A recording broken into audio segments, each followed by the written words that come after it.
Again, feta cheese and Parmesan cheese all together to be sticky, and then fill it on a crush. Ayan. Pie crush. And here we go. It's ready to put it in.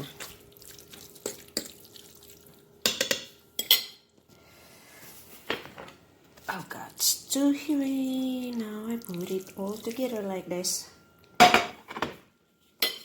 And then we spread it out everywhere of its edge. And it's look like yummy.